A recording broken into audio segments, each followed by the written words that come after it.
हे शिव, आपकी इस वीडियो को जो भी लाइक करें और कमेंट में हर हर महादेव लिखे, उसकी गरीबी दूर कर देना, उसकी हर मनोकामना पूर्ण कर देना। दोस्तों, सावन शुरू होने से पहले या फिर सावन के महीने में अपने घर ले आना मात्र 10 रुपए की यह एक चीज छप्पड़ फाड़ कर आएगा पैसा। जी हाँ दोस्तों, महादेव की आप पर ऐसी कृपा बरसेगी कि आने वाली 7 पुश्तें भी बैठे बैठे खाएंगी। और जो भी कुंवारी लड़कियां हैं उन्हें भोले बाबा की कृपा से अच्छे, गुणी और संस्कारी वर की प्राप्ति होगी। यदि आप शादीशुदा हैं तो आपके दाम्पत्य जीवन में प्रेम और सौहार्द बना रहेगा। शिव पार्वती जैसा अटूट प्रेम आपके जीवन में भी बना रहेगा। घर में सुख, शांति, समृद्धि और खुशहाली का वास होगा। बस आपको इस सावन में 10 रुपए की यह चीज अपने घर में लानी है। दोस्तों देखिए, बात ऐसी है कि हमारा काम तो है सलाह देने का, हम तो केवल सलाह ही दे सकते हैं। अब आप इसको मानो या ना मानो, आपकी मर्जी। लेकिन भक्तों, एक बात जरूर कहेंगे कि अगर मान लोगे तो आपका बेड़ा पार हो जाएगा। भक्तों, कहा जाता है इस महीने जो व्यक्ति शिव जी को प्रसन्न कर देता है उसकी हर मनोकामना पूर्ण होती है। लेकिन क्या आप जानते हैं कि सावन के महीने में कुछ खास चीजों को घर लाना बेहद शुभ माना जाता है? यदि आप सावन माह में इन चीजों को अपने घर लाते हैं तो शिव जी प्रसन्न होकर आपकी हर मनोकामना शीघ्र पूर्ण कर देते हैं। यह सभी चीजें महादेव को अत्यंत प्रिय हैं। भक्तों, भगवान भोलेनाथ भोले भंडारी हैं, वे थोड़े से प्रयास से ही प्रसन्न हो जाते हैं। जो व्यक्ति भगवान भोलेनाथ के इन प्रिय वस्तुओं में से कोई एक वस्तु सावन माह में अपने घर ले आता है तो भोलेनाथ उसके जीवन की सभी परेशानियों को दूर कर देते हैं। उस व्यक्ति को फिर कभी भी जीवन में धन की कमी नहीं होती। भगवान भोलेनाथ उसे मनचाहा वरदान देते हैं। तो आइए भक्तों, जानते हैं ऐसी कौन सी वस्तुएं हैं जिन्हें घर लाने से भगवान भोलेनाथ बिना पूजा और व्रत के ही प्रसन्न हो जाते हैं। लेकिन भक्तों, उससे पहले अगर आप भी भोले बाबा को मानते हैं तो इस वीडियो को लाइक जरूर करें, और अगर आपने अभी तक चैनल को सब्सक्राइब नहीं किया है तो चैनल को सब्सक्राइब करके कमेंट बॉक्स में सच्चे दिल से हर हर महादेव, जय भोलेनाथ अवश्य लिखें। चलिए भक्तों, सबसे पहले हम जान लेते हैं कि 2025 में सावन का महीना कब से शुरू है और कितने सोमवार पड़ेंगे, सावन की समाप्ति कब होगी तथा रक्षाबंधन किस दिन मनाया जाएगा और व्रत का पालन कैसे करें, व्रत में कौन सी चीजें नहीं खानी चाहिए। और हम आपको इस वीडियो में एक ऐसा खास उपाय भी बताएंगे जिससे भोले बाबा की कृपा से आपके 7 जन्मों की परेशानियां भी खत्म हो सकती हैं। साथ ही इस वीडियो में हम आपको बताएंगे कि वह कौन सी चीज है जो इस सावन हर व्यक्ति को अपने घर में जरूर लाना चाहिए। यह सभी बातों को जानने के लिए 5 से 10 मिनट का समय निकालकर हमारे साथ इस वीडियो में अंत तक बने रहिएगा। दोस्तों, सावन का महीना शिव भक्तों के लिए प्रेम और भक्ति की सौगात लेकर आता है। यही वो महीना है जिसे हम प्यार और श्रद्धा का महीना कहते हैं। पक्षियों की चहचहाट मधुर संगीत में बदल जाती है, बारिश की बूंदें धरती को चूमने लगती हैं, रथुओं की रानी वर्षा पूरे वातावरण को हरा भरा बना देती है, प्रकृति जैसे खुद झूमने लगती है, पेड़ पौधे, फूल पत्तियां आपस में बात करने लगते हैं। साथ ही शिव भक्त बड़े ही उत्साह और श्रद्धा से इस महीने का बेसब्री से इंतजार करते हैं। मान्यता है कि सावन में भगवान शिव खुद धरती पर आकर अपने भक्तों के घरों में वास करते हैं और उनकी सच्ची भक्ति से प्रसन्न होकर जीवन को सुख समृद्धि से भर देते हैं। सावन का हर एक दिन पवित्र और शुभ माना जाता है। हर दिन भगवान भोलेनाथ की पूजा की जाती है। लेकिन जब बात आती है सोमवार की तो इसकी महिमा ही कुछ और होती है। सोमवार का दिन बेहद पावन और फलदायक होता है। इस दिन जो भी व्रत रखते हैं उन्हें संपूर्ण फल की प्राप्ति होती है और अगले सोमवार की प्रतीक्षा फिर उसी श्रद्धा से की जाती है। तो अब आपको बताते हैं कि 2025 में सावन का महीना कब शुरू होगा। चलिए दोस्तों, अब हम जानते हैं कि सावन महीने की शुरुआत साल 2025 में कब होने वाली है। इस बार सावन का महीना 11 जुलाई 2025 से शुरू होगा और 9 अगस्त 2025 को समाप्त होगा। यानी 9 अगस्त को शनिवार के दिन ही सावन का आखिरी दिन होगा और उसी दिन रक्षाबंधन का पर्व भी मनाया जाएगा। इस तरह पूरे 30 दिनों तक सावन का महीना रहेगा। इन 30 दिनों तक शिव भक्त शिव जी की भक्ति में लीन रहेंगे और व्रत, उपवास व धार्मिक अनुष्ठान किया जाएगा। धार्मिक मान्यताओं के अनुसार सावन के महीने में शिव जी की उपासना करने पर कई तरह के शुभ फल की प्राप्ति होती है। अब जानते हैं कि सावन में कितने सोमवार आएंगे और किन किन तारीखों पर व्रत रखने होंगे, तो ध्यान से सुनिएगा। इस बार सावन में कुल 4 सोमवार पड़ेंगे। सावन का पहला सोमवार 14 जुलाई को पड़ेगा,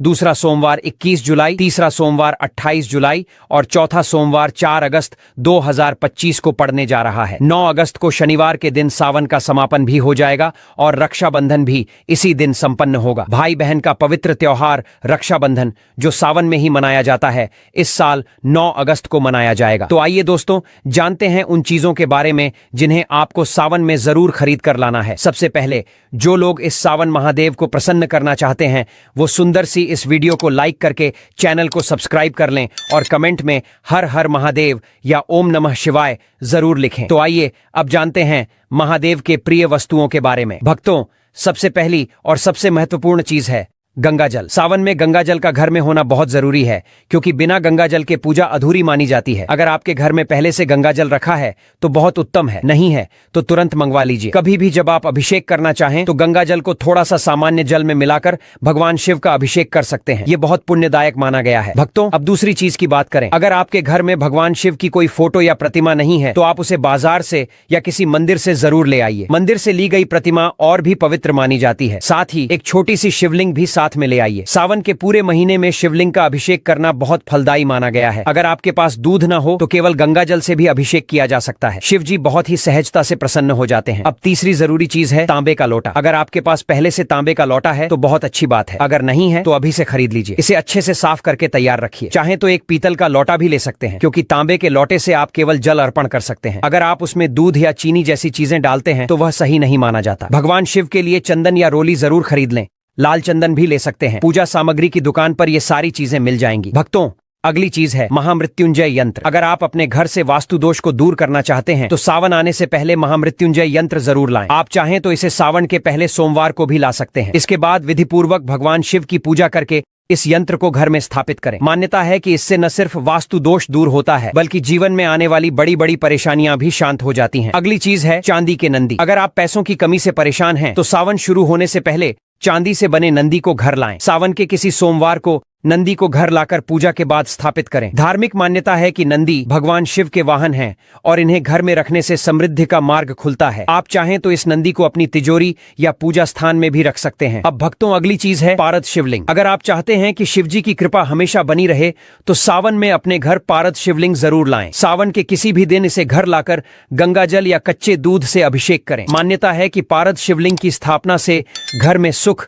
समृद्धि और शांति बनी रहती है। भोलेनाथ की कृपा से जीवन में नए अवसर और सकारात्मकता आती है। अगला चीज है डमरू। अगर जीवन में रुकावटें और परेशानियां लगातार बनी हुई हैं तो सावन के महीने में डमरू जरूर घर लाएं। पूजा के समय इसे बजाएं और फिर इसे अपने घर के मंदिर में रखें। मान्यता है कि डमरू की ध्वनि से नकारात्मक ऊर्जा दूर होती है और घर का वातावरण पवित्र बनता है। इसके साथ ही वास्तु दोष भी दूर होता है और सकारात्मक ऊर्जा का संचार होता है। भक्तों, अगली चीज है बेलपत्र। बेलपत्र को शिव पूजन में सबसे आवश्यक माना गया है। शास्त्रों के अनुसार सावन में शिवलिंग पर बेलपत्र अर्पित करने से सभी पाप नष्ट होते हैं और मनचाही कामनाएं पूरी होती हैं। अगर आप बेलपत्र का पौधा घर में लगाते हैं तो यह नकारात्मक ऊर्जा को दूर करता है और घर में शांति बनाए रखता है। सावन शुरू होने से पहले बेलपत्र घर में लाकर पूजन स्थल पर रखें, फिर देखिए शिव कृपा कैसे बरसती है। तो इस सावन इन 5 चीजों को घर लाकर आप भगवान शिव की विशेष कृपा पा सकते हैं। भक्तों, अब हम आपको सावन की पूजा से जुड़ी कुछ जरूरी चीजें भी बता देते हैं जो आपको सावन के महीने में भगवान शिव की पूजा के लिए पहले से ही तैयार रखनी चाहिए और कौन कौन सी चीजें खरीदना चाहिए। कई बार क्या होता है, हम छोटी छोटी चीजें भूल जाते हैं कि क्या खरीदना है और क्या नहीं। कंफ्यूजन बनी रहती है। लेकिन अगर आप पहले से ही ये चीजें खरीद कर रख लेंगे तो पूजा के समय कोई अड़चन नहीं आएगी और पूजा सरल और सफल हो जाएगी। सबसे पहली चीज है भस्म। भस्म भोलेनाथ को सबसे अधिक प्रिय है। सावन मास में आप शिव मंदिर से भस्म लाकर पूजा स्थल में रख सकते हैं। इस भस्म के साथ शिव पूजा करने से बहुत लाभ होता है और बची हुई भस्म को तिजोरी में या धन संग्रह के स्थान पर रखा जा सकता है। इससे धन की कभी कमी नहीं होती और भोलेनाथ की कृपा से सभी कष्ट दूर हो जाते हैं। भक्तों, दूसरी चीज है रुद्राक्ष। रुद्राक्ष भी भोलेनाथ को अत्यंत प्रिय है। मान्यता है कि शिव जी साक्षात इसी रुद्राक्ष में निवास करते हैं। रुद्राक्ष को सावन माह में घर लाने से सुख, सौभाग्य और समृद्धि की प्राप्ति होती है। इसके अलावा शिव जी की कृपा से जीवन की कई समस्याओं से छुटकारा मिल जाता है। भक्तों, रुद्राक्ष एक प्रकार का फल होता है। इसे शिव जी का ही अंश माना जाता है। शिव पुराण में बताया गया है कि रुद्राक्ष की उत्पत्ति शिव जी के आंसुओं से हुई है। अगर आप रुद्राक्ष की माला धारण करने के बारे में सोच रहे हैं तो सावन का महीना इसके लिए सबसे उत्तम है। मान्यता है कि रुद्राक्ष को धारण करने से न सिर्फ आपके ऊपर सभी प्रकार के अशुभ ग्रहों का प्रभाव कम होता है, बल्कि यह शांति और सुकून भी प्रदान करता है। 2 मुखी रुद्राक्ष को धारण करने से आप अपने परिवार के लोगों में संतुलन स्थापित कर सकते हैं। भक्तों, आप चाहे तो गौरी शंकर रुद्राक्ष को पहनकर अपने वैवाहिक संबंधों में मिठास को बढ़ा सकते हैं।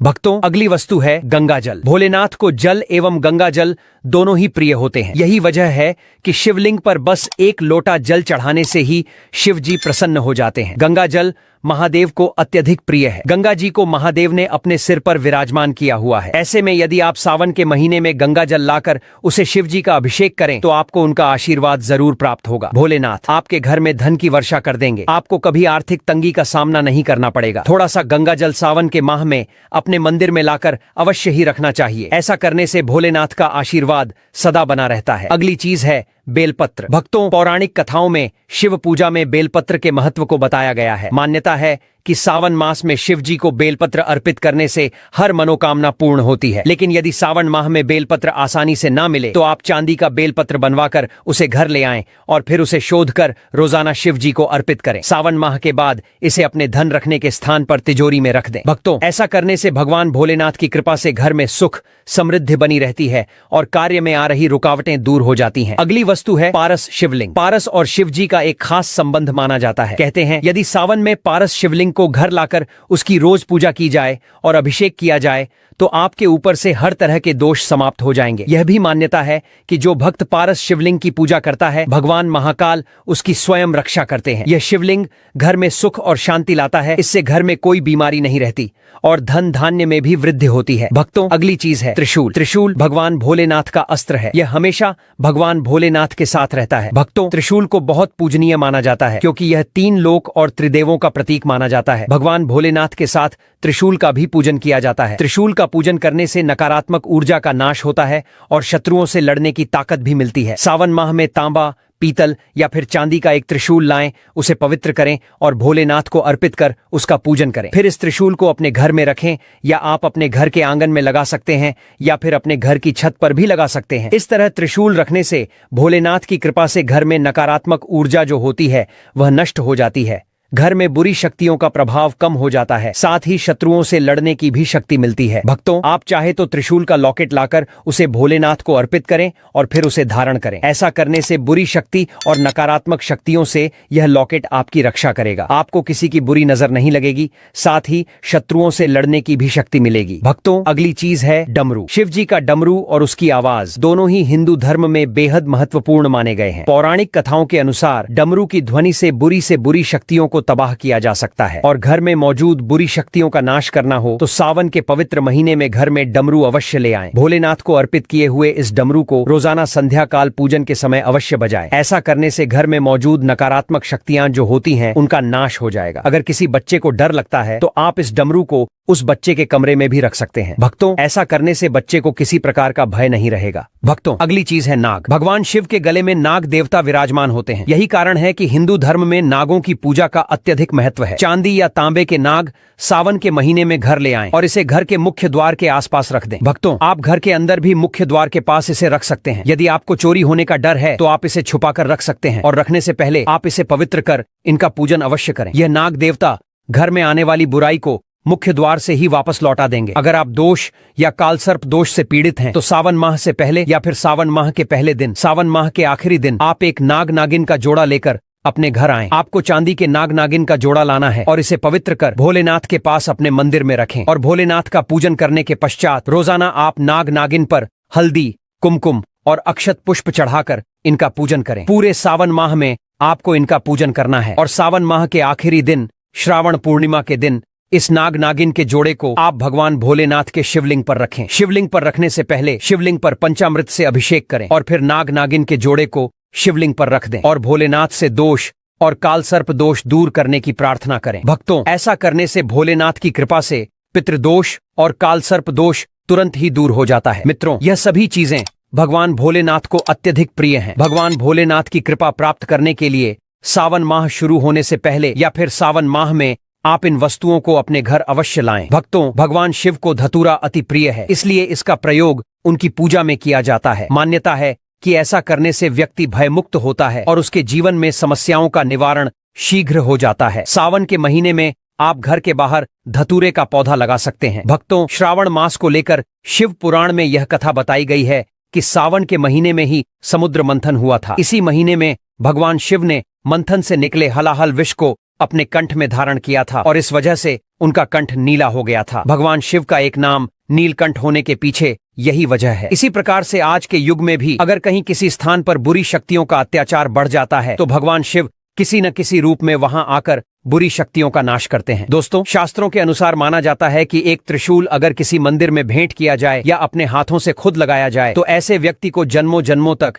गरीबी का सामना नहीं करना पड़ता। भगवान शिव की कृपा ऐसे व्यक्ति पर हमेशा बनी रहती है। सावन सोमवार पर मंदिरों में एक त्रिशूल अवश्य दें, खास सावन सोमवार के दिन ही ऐसा करें, लेकिन बाकी दिन भी आप ऐसा कर सकते हैं। दोस्तों, सावन सोमवार पर मोर पंख अवश्य घर में लाना चाहिए। किसी खास मौके पर ही मोर पंख घर में लाना चाहिए। बहुत ही शुभ और मंगलकारी माना जाता है। मोर पंख कई शक्तियों से भरा पड़ा है। जहाँ होता है मोर पंख, उस घर में गरीबी कभी नहीं आती। ऐसे घर पर सदैव भगवान कृष्ण की कृपा हमेशा बनी रहती है। भक्तों, आगे की जानकारी बताने से पहले आपसे एक रिक्वेस्ट करते हैं कि अगर आप इस चैनल पर नए हैं तो चैनल को सब्सक्राइब करके वीडियो को एक लाइक जरूर करें। साथ ही आप अपनी राशि को कमेंट बॉक्स में जरूर डाल दें, क्योंकि हम राशि से जुड़ा भाग्य भी बताते हैं और भाग्य में चल रही परेशानियों को तत्काल दूर करने के लिए आसान से आसान उपाय भी बताते हैं। इसलिए आप अपनी राशि कमेंट बॉक्स में जरूर डाल दें। भक्तों, अब बात करते हैं हरी और लाल चूड़ियों की, जो सावन में बहुत महत्व रखती हैं। आप अभी से हरी चूड़ियां और लाल चूड़ियां खरीद कर रख लें। पहले सावन सोमवार को ही इन चूड़ियों को माता गौरी को चढ़ा दें, फिर पूरे सावन में आप इन्हें पहन सकते हैं। अगर चाहें तो आगे पीछे लाल चूड़ी भी पहन सकती हैं, जो माता पार्वती के लिए होती है। हरे रंग की चूड़ी शिवजी को प्रिय है और जब भी आपको कांच की हरी लाल चूड़ियां मिलें, जरूर खरीद कर पहले से रख लें। अब एक और महत्वपूर्ण बात महिलाओं के लिए है। जब भी आप सावन सोमवार का व्रत रखें और उस दिन पूजा करें तो 16 श्रृंगार करके ही पूजन करें। ऐसा करने से पति की उन्नति और घर की खुशहाली होती है। महिला अगर सावन सोमवार को पूरे 16 श्रृंगार के साथ पूजन करती है तो महादेव अत्यंत प्रसन्न होते हैं। और सावन सोमवार में जो 4 सोमवार पड़ रहे हैं, उनमें से किसी एक सोमवार को आपको माता पार्वती को पूरा श्रृंगार का सामान जरूर चढ़ाना है। और उसमें जो सबसे महत्वपूर्ण चीज है वो है सिंदूर। सिंदूर आप माता रानी को जरूर चढ़ाएं, क्योंकि इससे माता रानी आपकी सुहाग की रक्षा करेंगी और आपके पति की आयु और तरक्की में आशीर्वाद देंगी। भगवान शिव के लिए चंदन या रोली जरूर खरीद लें। लाल चंदन भी ले सकते हैं। पूजा सामग्री की दुकान पर ये सारी चीजें मिल जाएंगी। तो भक्तों, ये सभी बातें बहुत जरूरी हैं जो आपको सावन शुरू होने से पहले ही प्लान करके रखनी चाहिए, ताकि जब सावन आए तो आप पूरी श्रद्धा और नियम के साथ भगवान शिव की पूजा कर सकें। दोस्तों, शिव पुराण के अनुसार माना जाता है कि सावन सोमवार पर व्रतधारी को धतूरा अवश्य खा लेना चाहिए। भले ही आप थोड़ा सा खाएं, लेकिन जरूर खाएं। इससे व्रत पूरा हो जाता है। इस दिन धतूरा खाने से संपूर्ण फलों की प्राप्ति हो जाती है। अगर आप धतूरा नहीं खाते हैं तो इसे थोड़ा बहुत चख लें। अब एक और बहुत जरूरी बात, खासकर उन घरों के लिए जहां नॉनवेज या मांसाहार का सेवन होता है। अगर आपके घर में कोई मांसाहार खाता है और सिर्फ एक ही चूल्हा है जिस पर सारा खाना बनता है, तो सावन शुरू होने से पहले आप एक अलग चूल्हा जरूर खरीद लें, क्योंकि जिस चूल्हे पर मांसाहार बना है उस पर व्रत का खाना, फलाहार या भोग नहीं बनाना चाहिए। सावन साल में एक बार आता है, इसका पवित्रता से पालन करना चाहिए। आप चाहें तो एक छोटा सा चूल्हा या इंडक्शन चूल्हा ले लीजिए और उस पर सिर्फ व्रत का खाना बनाएं। साथ ही अलग बर्तन भी रखें। व्रत का खाना उसी चूल्हे या बर्तन में नहीं बनना चाहिए जिसमें मांसाहार बनता है। ये बात बहुत ध्यान देने वाली है। बस दोस्तों, आज की वीडियो में इतना ही। अगर आपको यह वीडियो पसंद आया हो तो लाइक जरूर कर देना। कमेंट में हर हर महादेव लिखना मत भूलना। और ऐसे ही भक्ति भरे वीडियो के लिए हमारे चैनल को सब्सक्राइब जरूर किया जाए तो यह आपके जीवन में अनर्थ का कारण बन सकता है। साथ ही महिलाएं किस दिन भूलकर भी तुलसी को जला चढ़ाई, ऐसा करने से घर में दरिद्रता और शांति का पास हो सकता है। आखिर क्या है विकास वास्तु नियम जो आपके जीवन को खुशहाल और घर को धन धान्य से भर सकते हैं? इन रहस्यों को जानने के लिए वीडियो को अंत तक जरूर देखें, क्योंकि मैन तुलसी की कृपा से हर पाप मिट सकता है और आपका जी सफलता से भर सकता है। किसी के साथ हम जानेंगे, तुलसी मां को कभी भी गलती से भी चल नहीं देना चाहिए, वरना होता है घर अनार। तुलसी के साथ ही मां लक्ष्मी भी हो जाती है क्रोधित। तो पूरी जानकारी के लिए वीडियो को अंत तक जरूर देखना। शास्त्रों के अनुसार जहां पर तुलसी का पौधा होता है वहां पर साक्षात मां लक्ष्मी स्थायी रूप से वास करती है। आपको बता दें कि जो व्यक्ति सही तरीके से तुलसी की पूजा पाठ और देखभाल अगर लेट है तो सदैव मां लक्ष्मी उसके घर में अपना स्थान बना लेती है। और भक्तों, आप सभी को हम बता दें, तुलसी से जुड़ी आज की वीडियो आपको बहुत ही ज्यादा लाभ प्रदान करेगी। पर भक्तों, उन व्यक्तियों को, उन माता बहनों को जो वीडियो को काट काट कर देखते हैं, बीच बीच में से देखते हैं, उन्हें जीवन में कभी सफलता हासिल नहीं होगी। इसलिए अगर आप वीडियो को छोड़ना चाहते हैं तो अभी छोड़ दीजिए, अन्यथा बीच में वीडियो को छोड़ने से आप भागी बन जाते हो। इसलिए वीडियो को कभी भी काट काट कर बीच बीच में से नहीं देखना चाहिए, क्योंकि इससे आपके संपूर्ण ज्ञान प्राप्त नहीं होता और जिससे आपको हानि जरूर हो जाती है। इसलिए आप वीडियो को शुरू से लेकर अंत तक पूरा ही देखें, जिससे कि हम आपको बता सकें आपको क्या करना चाहिए और क्या नहीं करना चाहिए। माताएं बहनों, आप सभी को हम बता दें कि आपके इस चैनल आपको कभी कोई गलत जानकारी नहीं देगा। तुलसी में डाल दें, ये एक चीज पैसे गिनते गिनते तक भो जाओगे रातों रात माला माल। नमस्कार दोस्तों, आप सभी का स्वागत है। दोस्तों, हमें तुलसी में कौन सा जल कभी नहीं डालना चाहिए और कौन सी चीज हमें तुलसी की जड़ में डीडीए देनी चाहिए। आज की इस वीडियो में हम आपको ऐसी कुछ बातें बताने वाले हैं जिन बातों को आपको जानना बेहद ही जरूरी है। अगर आप इन बातों का पालन नहीं करेंगे तो आपको अपने जीवन में बहुत सी कठिनाइयों का सामना भी करना पड़ सकता है। अगर आप इन बातों का पालन करेंगे तो आपको जीवन में अधिक लाभ मिलेगा। तो चलिए जानते हैं आज की वीडियो में। इसके अलावा अगर आप तुलसी के नीचे यह एक चीज बांध देते हैं तो आपको मां तुलसी का ढेर सारा आशीर्वाद मिलता है और आपके घर में मां लक्ष्मी का सदैव ही निवास रहता है। दोस्तों, तुलसी का पौधा घर में होना परिवार के प्रत्येक सदस्य के लिए लाभकारी होता है। यह पौधा हर प्रकार से उपयोगी होता है।